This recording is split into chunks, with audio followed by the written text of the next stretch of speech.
네. 국정농단 수사가 이제 마무리 단계로 접어들었는데요. 우병우 전 수석 다시 한번 구속 위기를 면했습니다. 네, 또 한편 대선을 27일 앞두고 4월 한반도 위기설이 불거지면서 후보들 안보 이슈의 선점에 총력을 기울이고 있습니다. 이상일 아젠다센터 대표 양재열 변호사와 함께 이야기 나눠보겠습니다. 네, 안녕하십니까? 안녕하세요. 예.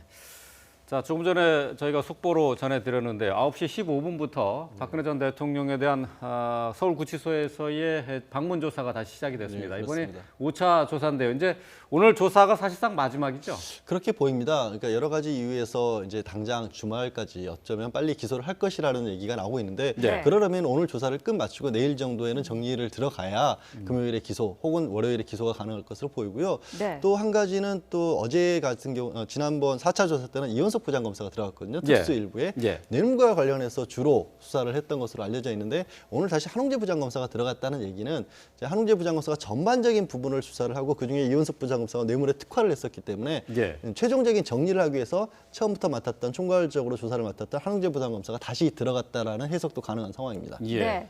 지금 자, 예. 이번에 이제 조사와 관련해서 박근혜 전 대통령 조사와 관련해서 이제 특검이 아니고 이제 검찰의 특수본에서 조사를 하고 있지 않습니까? 네. 기업에 관한 내용도 이제 정리를 해야 될 텐데요. SK와 롯데그룹이 걸려 있지 않습니까? 네.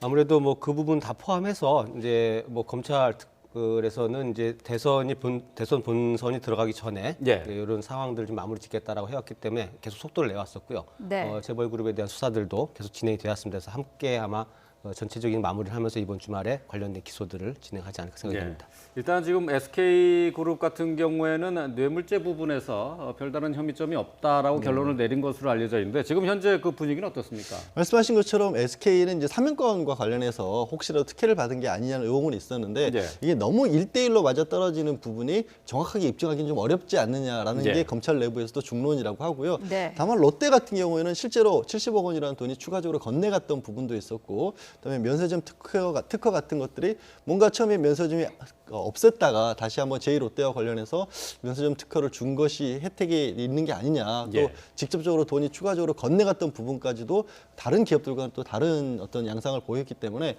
롯데에 대해서는 그래도 아직까지는 가능성을 좀 열어두고 수사를 하고 있다라고 그렇게 예. 합니다. 오늘 네. 조사에서 이제 그 기업들의 부정한 청탁, 뭐 대가 관계 이 부분에 대한 집중적인 조사가 있겠죠. 아까 말씀드린 것처럼 그 부분에 대해서는 집중적으로 수사를 했던 게 이원석 부장검사거든요. 그래서 신동길 롯데회장에 대해서도 특수일부에서 수사를 했기 때문에 그 부분보다는 이제 정리하는 측면에서 그동안 쭉 증거 관계 내지는 뭐 증거를 제시하면서 뭐 그동안에 부인했던 부분에 대해서 새롭게 또 얘기가 나왔던 거 이런 것들이 있을 거 아닙니까? 네. 그걸 다시 최종 정리하는 측면에서 뭐 처음에 얘기했던 부분이 있고 그다음에 바뀐 부분이 있거나 하면 그런 것들을 어떻게 하는 건지 확인하는 과정이 아마 오늘 집중적으로 이루어질 것 같습니다. 예. 네. 한홍재 부장검사 같은 경우는 이제 그 검찰에서 처음 조사를 시작했을 때 이제 K스포츠재단, 미르재단의 그 기업들의 출연하는 과정에 대한 조사를 주로 맡아서 해왔죠. 네, 그렇습니다. 그리고 그때 이제 처음 검찰에서 박 전 대통령을 수사를 했었을 때도 거의 8시간 가까이 한홍재 부장검사가 전반적으로 수사를 했었고요. 예. 네. 최순실 씨와 박 전 대통령의 관계에 대해서 굉장히 깊게 수사를 했던 것으로 알려졌죠. 미르나 K스포츠에 출연을 한 부분에 대해서는 기업들은 어차피 뭐 자신들이 돈을 낸 부분을 다 인정을 하고 있고 예. 다만 그게 강요에 의한 것이었다는 주장을 하고 있고 그러면 이게 결국 기업들이 돈을 낸 부분들이 어떻게 그러면 박 전 대통령과 연결이 될 것이냐 그리고 최순실 씨와는 어떤 관계가 있느냐 이런 부분들이 입증이 돼야 지금 받고 있는 직권남용이라든가 혹은 직권남용을 넘어서서 일부 기업에 대한 어떤 뇌물죄 적용까지가 가능해지는 기본이기 때문에 예. 그 부분에 대한 것이 가장 큰 어떻게 보면 검찰의 확인점이었죠. 예. 네. 자, 조금 전에 박 전 대통령에 대한 5번째 옥중 조사가 시작됐다는 속보 전해드렸습니다. 자, 우병우 전 수석 얘기를 해보죠. 구속영장이 또 한 번 기각이 됐는데요. 자, 어제 언론에 여러 차례 모습을 드러냈었는데 그때마다 분위기가 조금 달랐습니다. 자, 먼저 모습들 영상으로 준비했습니다. 피의자 신분으로 2번째 영장심사 받는 것에 대해 어떻게 생각하십니까? 오늘은 신문 받으러 들어갈게요. 최순실 비위 의혹 보고받은 적 있으십니까? 모든 혐의 부인하는 취지세요? 지금 아직 모든 혐의 부인하시는 건가요? 법정에서 충분히 설명드렸습니다. 어떤 부분을 가장 중점적으로 주장하시나요? 다 사실대로 말씀드렸. 영장이 자꾸 기각되는 건 본인이 청렴해서입니까? 검찰의 의지가 없어서입니까? 그래요. 자, 그동안 수고 많이 하셨습니다. 네. 자, 일단 어제 나온 그 영장의 기각 사유를 보면은 여전히 뭐 법리 다툼의 여지가 있다라는 부분이 또 들어가 있고요. 또 증거인멸과 도주 우려가 없다라는 부분인데 어떻게 보십니까?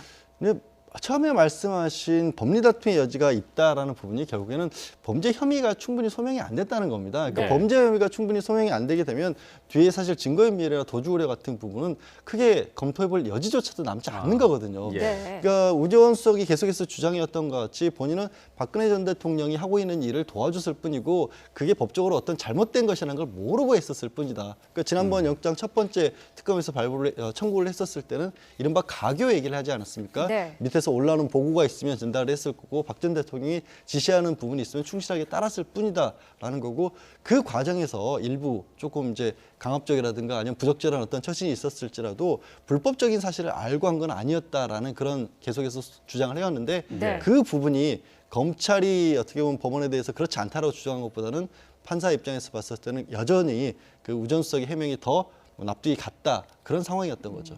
네. 네.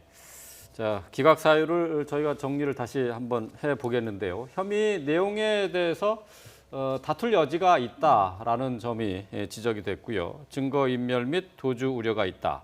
또 관련돼서 충분히 소명이 되지 않았다라고 얘기를 했습니다. 자, 네. 박영수 특검이 한 말이 있습니다. 다시 한번 영장이 청구된다면은 구속이 확실시 된다 이렇게 얘기를 했는데요. 기각이 됐습니다. 이거 어떻게 봐야 돼요? 아마 뭐 그러면서 이 검찰이 결국 이제 제 식구 봐주기 좀 부실한 예. 수사가 아니냐라는 논란이 있습니다만, 그러나 이제 그 우병우 전 수석에게 적용되고 있는 혐의가 이제 직권남용과 직무유기 부분인데요. 최순실에 관련해서 이 부분이 사실 어떤 면에서는 이제 정확한 사실관계를 알 수는 없지만 민정비서가 민정수석이라는 위치에서 이 일을 하면서 직무유기라는 것은 어떤 일을 제대로 하지 않았다라는 거고 직권남용은 이제 권한을 넘어서 어떤 부분을 행사했다라는 건데 이게 만약에 우병우 전 수석이 전면에 나서지 않고 청와대라는 공간 안에서 어떤 행동들을 했을 때 이거를 바깥에서 입증할 수 있는 부분이 굉장히 어렵다고 보여지는 부분이 있거든요. 네. 그러니까 예를 들어서 뭐 최순실과 관련된 사람이라든지 어떤 부분들 직접 만나면서 이런 일들을 행사했다라고 하면 그런 것들이 물증으로 나올 텐데 그런 것이 없기 때문에 아마 상당히 이게 입증이 어려움, 특히 직무유기라는 부분은 어떤 일을 하지 않았다라는 것에 대해서 해야만 하는데 하지 않았다는 입증하기 굉장히 어렵다라는 거죠. 이 네. 부분이 아마 그 검찰 특검도 그렇고 검찰도 굉장히 어려운 부분이라고 생각이 되는데 그럼에도 불구하고 지금 이제 이런 그 두 번에 걸쳐서 이 구속영장이 기각되면서 정치권에서는 네. 그동안 이제 검찰이 쌓은 업보도 있죠. 이게 계속해서 이제 검찰 관련된 부분에서 좀 봐주기 수사 논란이 있었고 이번에도 네. 또 그런 시각에서 좀 바라보는 시각도 있는 것 같습니다. 네. 네. 자, 이 법원에 지금 나오고 있는 저 영장 구속 영장이 기각이 되면서 나오고 있는 우병우 전 수석의 모습이 한결 편안해진 모습을 볼 수가 있는데, 자, 우병우 전 수석에게 기자가 질문을 했습니다. 본인이 청렴해서이냐 아니면은 검찰에 수사 의지가 없었던 것이냐 그 질문을 했는데 뭐라고 답을 하시겠어요? 그 질문을 받으면. 글쎄요, 뭐 저 같으면 어찌됐든 사실 우 전 수석에 대한 의혹 내지 수사가 시작된 게 지난해 8월입니다. 그러니까 네. 박 전 대통령의 최순실에 대한 의혹이 제기되기 이전부터 문제가 됐었던 거거든요. 어쨌건 민정수석으로서의 역할을 제대로 못해서 이런 일까지 이르는 게 국민들에게 죄송하다는 얘기는 했었어야 마땅한 게 아닌가라고 네. 생각을 하는데 네. 말씀은 그렇게 말을 하지 않고 이제 기자분들에게 그동안 수고 많았다. 수고했다. 예, 그 얘기 마치 많이 이런 했죠. 거죠. 이제 그동안 수고 많았는데 앞으로는 나볼 일 더 이상 없을 것 같다. 예. 정리됐다. 이런 느낌을 주는 바람에 뭐 그것도 틀린 말은 아닐 것 같아요. 사실 이제 뭐 틀린 말은- 불구속 기소죠, 이제. 그렇죠. 뭐. 불구속 예. 기소 물론 이제 법정에는 나와야 하겠지만 훨씬 네. 그냥 뭐 사복 입고 그냥 구속되지 않은 상태에서 뭐 드나들 테니까 네. 그 말씀이 맞는 거긴 하겠죠. 이번 이 우병우 수석과 관련해서 그 말씀하신 그 직무유기나 직권남용 이 부분이 혐의 적용이 굉장히 어렵기 때문에요. 이 민정수석이라는 자리의 역할이라든지 권한 그것이 과연 어디까지인가 너무 광대하고 광범위한 거 아니냐 이런 지적도 나오고 있거든요. 그렇죠. 사실 이 청와대 안에 민정수석실이라는 곳은 실질적으로 대외적인 어떤 이제 그 사법적인 기능을 하는 것보다는 대통령을 보좌하면서 그 법률적인 문제라든지 친인척 문제라든지 이런 것들을 관리하는 곳인데 네. 아마 그 실질적으로 이제 계속해서 과거에도 민정수석실에 이제 검찰들이 파견되는 문제에 대해서 계속 논란이 되어 왔고 그것이 정당한가? 왜냐하면 이게 검찰의 상부조직처럼 기능할 수 있다 이런 것들이 계속 문제가 되어 왔는데요. 네. 아마 그 이번에 우병우 전 수석이 뭐 법적인 어떤 테두리를 넘어선 것으로 행동을 한 것으로 입증될지는 모르겠습니다만 네. 차제도 그 이후 정부에서는 과연 이제 이 민정수석실이라는 형태 조직을 어떻게 운영하고 어떻게 구성할 것인지에 대해서 아마 그 심각한 고민이 필요한 상황이 아닌가 생각이 됩니다. 네. 예. 자, 이 밖에 이제 밤사이에 국정농단 사태 폭로자로 잘 알려져 있죠. 고영태 씨가 세관장 인사 개입 의혹으로 긴급 체포가 됐습니다. 네. 과거에 이와 관련한 녹취록이 있었는데요. 내용을 먼저 한번 들어보겠습니다. 세관장은 분질이 별로 없어. 여기는 없으니까 네. 다른 걸로 세관에서 뭔가 들어올 때 뭔가를 풀어준다 그런 거를 한번 연구를 해보라는 말이야. 그리고 근데 간세청은 무슨 행사 같은 게 이렇게 있나 봐.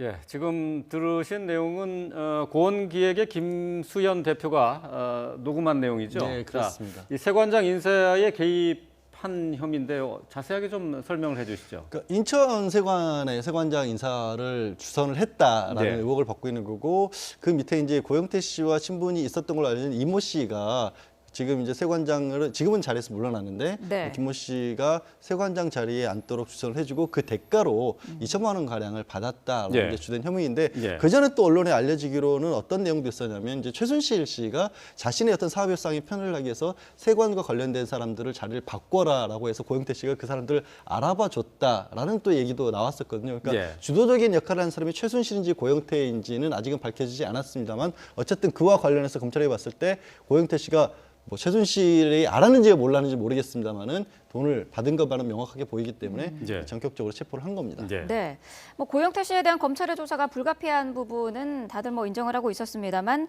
이게 하루아침에 긴급 체포가 됐거든요. 이 부분에 대해서는 뭐 판단이 좀 나뉘고 있어요. 저도 사실 이 부분이 굉장히 의아해요. 왜 그러냐면 말씀하신 것처럼 고영태 씨 같은 경우에는 분명히 자신이 죄를 지은 거는 있다라고 스스로도 인정을 하고 있고 예. 네. 잘못한 부분이 있으면 처벌을 받아야 되는 건 마땅한데 문제는 그동안에 굉장히 협조적이었단 말이에요. 예, 검찰과 예. 특검에 있었어도. 그리고 그 사실들에 대해서 다 얘기를 했었고 저 김수현 파일, 이른바 고영태 X파일이라는 이름으로도 불렸지 않습니까? 예, 예. 네. 저 파일의 존재와 내용에 대해서 검찰은 충분히 이미 알고 있었는데 그걸 왜 이렇게 갑작스럽게 체포를 했었는지도 이해가 안 가고요. 일정을 조율을 했었다는 얘기도 있고요. 그러니까 그 부분이 가장 저는 예. 그 부분 사실관계 확인이 필요한데 네. 지금 고영태 씨의 변호사는 그 검찰로부터 연락을 받아서 그럼 언제까지 출석을 하겠다라는 식으로 며칠 날 날짜를 할지를 그 조언을 하고 있었는데 예. 갑작스럽게 체포를 했다는 겁니다. 네. 그 체포의 가장 결정적인 사유가 증거인멸이나 도주 우려인데 예. 변호사를 선임해서 우리가 언제 나가겠다라고 연락을 취하고 있는 상황에서 체포를 했다는 부분이 잘 납득이 안 가는 거예요. 저도 왜냐하면 이게 기록상의 파일은 이미 확보가 돼 있고 네. 그다음에 그걸로 고영태 씨가 돈을 받았다는 부분에 어떻게 보면 계좌 이체 내역 같은 게 확보가 됐다는 거거든요. 그러면 그걸 어떻게 뭐 바꿀 수 있는 방법도 없지 않습니까? 예. 네. 그래서 검찰이 도대체 왜 이렇게 서둘러서 체포를 하는지 이해가 잘 안 가고 다른 것부터 앞서 이 말씀 나누고 있었던 우병우 전 수석에 대한 어떤 영장 실질 심사를 하고 있는 과정이었지 않습니까? 네. 예. 그래서 그 결과에 따라서는 이렇게 우 전 수석이 지금 딱 상황이 우 전 수석은 풀려나고 고영태 씨는 체포되는 그런 상황이 벌어지다 보니까 네. 왜 굳이 이런 무리수처럼 보이는 일을 했을까 저는 좀 이해가 안 가는 예. 부분이 있습니다. 네. 검찰이 이제 체포를 했으니까 48시간 동안 이제 구속 상태에서 조사를 받게 될 텐데요.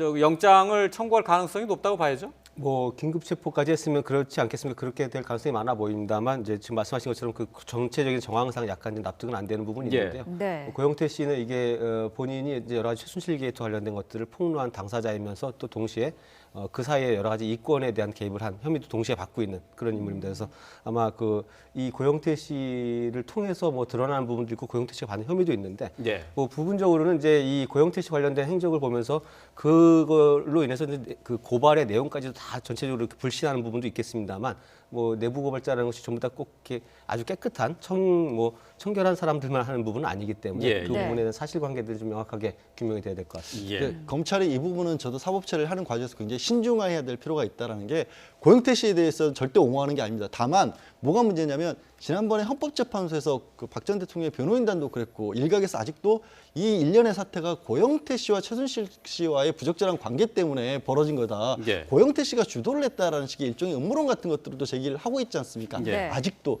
그래서 그런 부분에 다시 불을 지필 수도 있기 때문에 검찰이 이런 어떤 사법 처리가 반드시 필요할 수밖에 없었던 이유를 충분히 국민들이 납득할 만큼 좀 설명이 필요한 상황이라고 봅니다. 예. 네. 어제는 또 최순실 씨 공판이 있었는데 여기서 이른바 그 나쁜 사람으로 찍혀서 좌천이 됐었던 노태강 전 체육국장이 증언을 했습니다. 박 전 대통령에 대한 증언을 했는데 자, 어떤 얘기를 했나 좀 짚어보죠. 승마만 챙겨서 돌아버릴 지경이었다 이렇게 표현을 했습니다. 그리고 정유라 씨의 장례를 위해서 최 씨와 청와대가 나섰던 것 같다라고 얘기를 했습니다. 자, 돌아버릴 지경이었다라는 표현까지 썼는데요. 어떻게 보셨습니까? 문화체육부의 1급 공무원이었죠. 그리고 네. 이제 정유라 씨와 관련해서 선발 대회에서 정유라 씨가 좋지 않은 성적을 받은 걸 가지고 그 부분을 알아보라고 해서 임무를 맡았다가 네. 본인이 조사를 해보니까 특별히 잘못한 게 없다, 승마협회 쪽에서 보니까 그 보고를 올렸다는 이유만으로 박 전 대통령에게 참 나쁜 사람이라고 찍혔고 결국에 네. 좌천까지 당했던 인물 아니겠습니까? 그러다 보니까 저 말씀 그대로 정말 돌아버릴 것 같았다는 방송에서 저 부분 말씀이니까 옮겼습니다. 예, 예. 네. 그런 얘기까지 할 정도 상황이었다는 게 얼마만큼이나 지금 박 전 대통령과 사실은 최순실 씨와 특별한 관계였느냐를 간접적으로 입증해주는 그런 어떤 증언이 나온 거고요. 네. 그래서 이제 문화체육부 같은 경우도 저 분뿐만 아니라 전체적으로 문체부 공무원들이 특검의 수사에서 그렇게 적극적으로 협조를 했다는 거 아닙니까? 기다렸다는 듯이 마치 얼마나 우리 지난 4년 동안에 그 문체부 특히 최순실 씨가 관련된 부분에서 정말 있어서는 안 된 일들이 이어지고 있었는지를 단적으로 드러낸 사례이죠. 네. 예. 박근혜 전 대통령이 승마 그리고 정유라 씨를 얼마나 많이 챙겼는지 간접적으로 느낄 수 있는 그런 증언이 아니었나 싶습니다. 자, 이번에는 계속해서 정치권으로 넘어가도록 하겠습니다.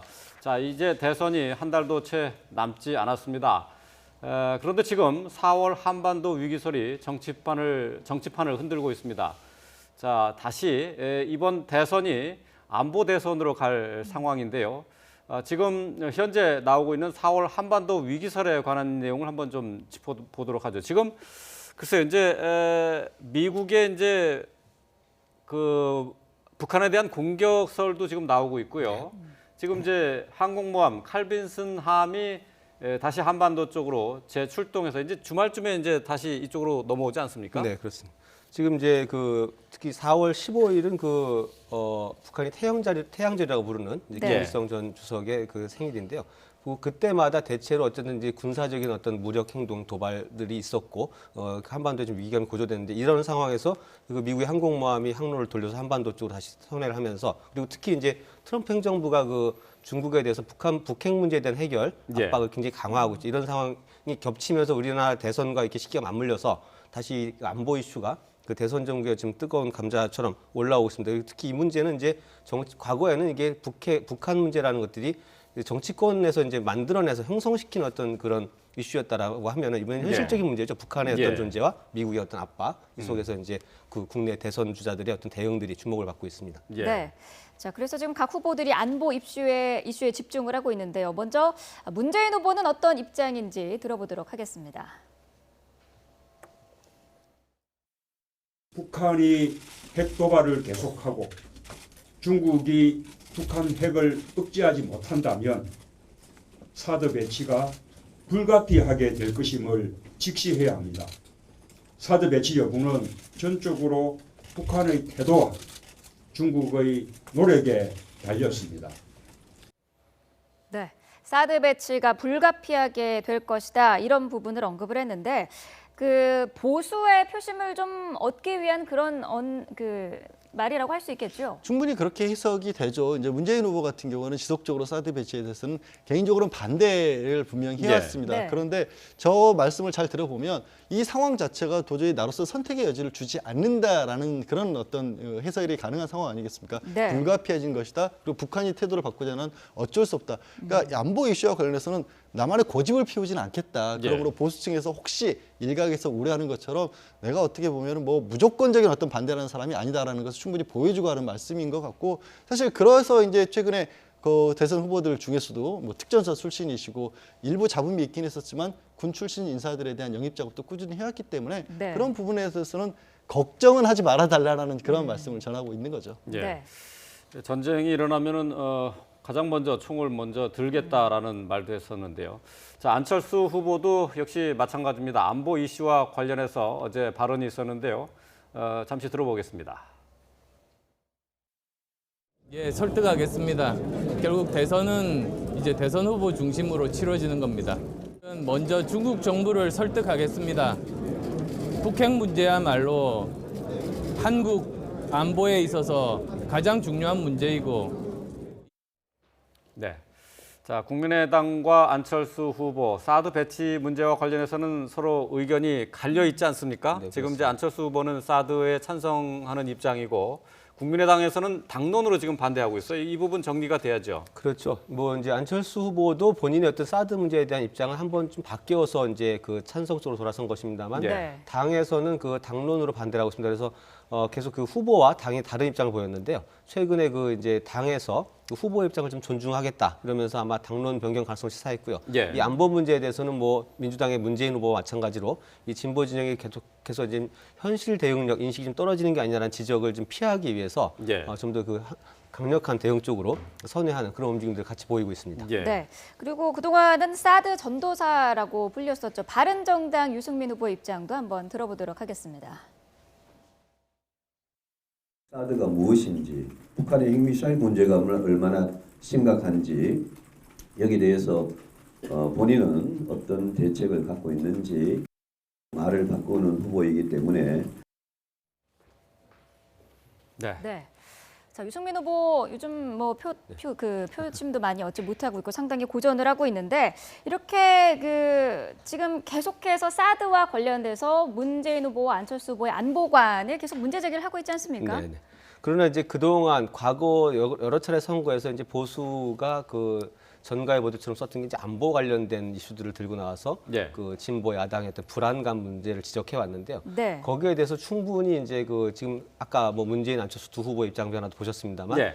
상당히 유연한 대응 자체로 바뀌었죠. 그래서 이게 안보 문제를 가지고 과거처럼 그 각을 세우기 굉장히 어려운 상황인 것 같고요. 네. 지금 이제 사실 이렇게 보수에 대한 어떤 실망감 이런 부분들이 뭐 이걸 극복하는 방법이 이제 안보에만 매달려서는 좀 어려운 상황이 아닌가. 오히려 지금 그 무너진 어떤 보수의 어떤 새로운 가치나 이런 것들에 대해서 좀 더 선명하게 그 내세워야 되는데 네. 이것들이 잘 되지 않는 상황에서 좀 다급해지다 보니까 오히려 이제 안보 문제에 지금 매달리는 그런 모습 보입니다만 예. 실질적으로 아마 정치권 내에서 안보 문제로 각을 세우기는 그렇게 쉽지는 예. 않아 보입니다. 예. 네. 자, 이 안보 이슈가 이렇게 선거에서 부각이 되면은 보통 보수 후보들이 유리한 건 아니겠습니까?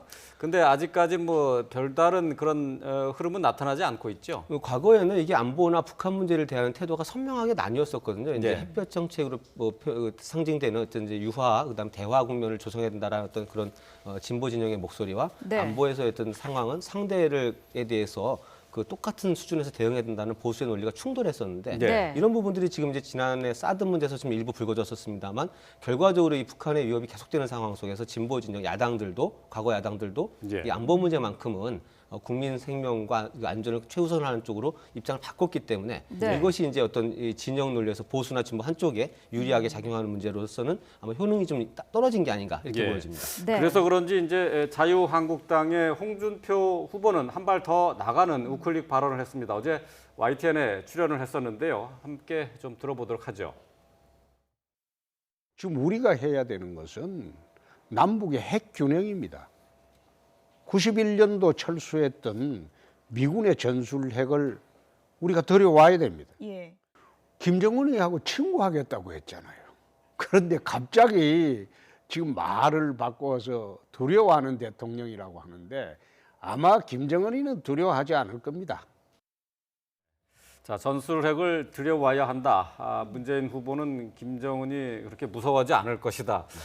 한 발 더 나간 우클릭 발언이라고 봐야 될 것 같습니다. 그렇죠. 뭐 사드나 이런 문제만 갖고는 이제 별다른 어떤 대립각이 서지 않는다라는 부분을 네. 인식하면서 아마 이제 뭐 자체 핵무장까지는 아닙니다만 미군 전술핵 배치, 재배치 필요성까지 얘기를 했는데요. 이게 전체적으로 아마 그런 부분에 동의하는 분들도 있겠습니다만 사실 이제 한반도 비핵화라는 것은 사실 대체적으로 많은 그 국민들이나 뭐 정치권에서 바라는 부분인데 이 부분들을 좀 더 선명하게 그 보수의 어떤 노선들 그리고 이런 것들을 좀 끌어모으기 위해서 홍준표 후보는 아마 이제 한 걸음 더 나아가서 예. 안보 관련된 이슈를 좀 더 쟁점화시키고자 하는 그런 의도가 보입니다. 예. 네. 자, 오늘 또 전국 30곳에서 재보선이 치러지고 있는데요. 대선을 앞두고 그 민심을 미리 가늠해 볼 수 있는 기회가 되기도 하겠죠. 예, 그렇습니다. 지금 이제 국회의원 선거가 한 곳, 상주 군유성 총선 그리고 그다음에 예. 기초단체 단체장 세 곳에 대한 선거 결과 주목이 되는데 물론 이제 지역 선거 결과는 지역 민심에 토대해서 그 결과가 나오기 때문에 네. 대선 풍향계로 바로 작동하진 않지만 예를 들어서 이제 경북에서 치러지는 국회의원 선거에서 과연 자유한국당이 어떤 성적을 얻을 것인지 예. 또 포천시 경기도 포천시와 하남시에서 이제 기초단체장 선거가 열리는데요. 네. 이 두 지역은 공교롭게 대체로 포천에서는 이제 보수 후보가 계속 이겨왔고 예. 하남시에서는 이제 야당 민주당 후보가 승리를 한 적이 많습니다. 그렇죠. 여기에서 이제 어떤 결과 변화들이 나타날지에 따라서 아마 대선 민심의 일부를 좀 엿볼 수 있지 않을까 하는 그런 그 관심을 좀 받고 있습니다. 네. 예. 자, 그리고 또 이제 요즘 이제 하도 5명의 각 정당의 5명의 후보들이 나와 있는 상태에서 여론조사가 상당한 변화를 보이고 있습니다. 이 때문에 여론조사에 각 캠프의 그 촉각이 곤두서 세워지고 있는데 지난번 이제 KBS와 연합뉴스가 함께 조사한 여론조사 그 과정에 왜곡이 있지 않았느냐 하는 문제 제기가 있어요. 이게 그렇습니다. 이제 법적으로는 어떻게 봐야 됩니까? 이게 문제가 있는 부분인가? 조사 방법이 서로 다르기 때문에 나타나는 이제 문제가 될 텐데요. 법적으로까지 문제를 삼으려면 의도적인 왜곡이 있었다는 것까지 밝혀져야 이제 선거법 위반 같은 정도가 될 테있는데 네. 그렇게까지 뭔가가 있지는 않았겠죠. 다만 이제 문제는 이게 표본 추출하는 과정에서 과연 정당한 방법으로 표본 추출한 것이냐. 예. 말씀하신 KBS에서 의뢰를 했던 그 업체 쪽에서는 상당 부분 그러니까 빠른 시일 내에 조사를 마무리하기 위해서 기존에 했던 검증된 어떤 자료들만을 뽑았다는 건데 그것 때문에 결과가 많이 왜곡될 수도 있었다는 주장이 나오고 있는 거고요. 네. 그 부분에 대해서는 어느 정도 또 수긍할 만한 부분도 있는 것 같아요. 그러니까 여론조사 기관이 지금 가지고 있는 굉장히 중요한 역할을 하고 있는데 예. 자칫하면 이렇게 남용이나 악용될 소지가 있다는 점 정도는 여론조사 기관에서도 알고 있어요. 안 그러면 여론조사 못 믿겠다는 얘기가 지난 총선부터 계속 나오고 있거든요. 예, 네. 그렇죠. 업체의 존립 자체가 위태로울 수도 있습니다. 그런 식으로 예, 잘못된 혹시라도 나오면. 저는 의도는 아니었다고 믿고 싶지만 약간의 문제점은 분명히 있었던 것으로 보입니다. 네. 근데 대선이 이제 얼마 남지 않은 상황에서 이 여론조사에 각 캠프가 촉각을 곤두세우는 것은 당연한 일 아닐까요? 예, 그렇습니다. 뭐 지금 이게 압축적으로 진행된 대선에서 이제 이 지지율의 변화에 민감할 수밖에 없고요. 그러면서 아마 여론조사 결과 공표되는 거 하나하나에 지금 촉각을 곤두세우고 뭐 본인들이 어떤 불리하게 나왔다 이런 부분에서 강하게 이의제기까지 하고 있는 상황인데 예. 뭐 그만큼 뭐 중요할 수밖에 없는 수치긴 합니다만 이제 이 여론의 흐름이라는 것은 사실 정치권의 움직임에 따라서 연동되는 부분이 있고 예. 또 터무니없는 여론조사 결과들이 발표했다고 해서 그게 일반 여론으로 이렇게 옮겨오진 않거든요. 그렇다라고 하면은 조금 더 의연하게 좀 대응할 필요가 있다는 부분 하나 하고 그다음에 지금 지적하신 것처럼 여론조사 기관들이 이 예민한 시점에 어떤 방법론의 표준화가 정확히 통일되어있지는 않다 하더라도 네. 최대한 객관성을 유지할 수 있는 그런 방법들을 좀 사용해서 조사를 하려는 노력들 또 이런 것들이 정말 중요한 시기가 아닌가 생각이 됩니다. 예. 네. 주로 이제 그 여론조사에 대해서 비난하고 문제를 제기하는 부분은 이제 응답률이 낮다는 부분 아니겠습니까? 네, 그렇습니다. 그리고 이제 또 여러 가지 각종 이제 질문 자체에도 어떤 왜곡을 유도할 수 있을 만한 질문을 만들어내는 경우도 있고 그런 점에 있어서는 여론조사 그 내용에 대해서는 꼼꼼히 좀 살펴봐야 할 부분도 있는 거죠. 그렇습니다. 그래서 사실은 지금 공표되는 여론조사는 중앙선거관리위원회 그 이제 여론조사 심의위원회가 있어서 거기에 사전에 질문지를 등록을 하고 조사를 진행하게 되고요. 그리고 네. 또 이제 그 사후 공표되는 단계에서는 최종 결과를 다 등록하게 되어 있는데 그럼에도 불구하고 이제 언론사나 이 정당이 실시하는 여론조사에서는 사전 등록 의무가 없기 때문에 아마 질문지에 대해서 선관위가 들여다보지 않는 상황도 있습니다. 그래서 예. 이 여론조사 기관과 언론사들이 이 질문을 구성할 때 과연 좀 객관적이고 공평한가에 대해서 좀 더 세밀하게 들여다보는 그런 작업들이 필요할 것 같습니다. 예. 네. 알겠습니다. 자, 이제 대선도 한 달여 앞으로 다가온 상황인데요. 점점 더 이제 각 캠프마다 상대 후보에 대한 검증 작업 또 그리고 네거티브도 점점 더 심해질 것으로 예상이 됩니다. 자, 관련된 내용들 이상일 아젠다 센터 대표 양재열 변호사와 함께했습니다. 고맙습니다. 맞습니다. 고맙습니다.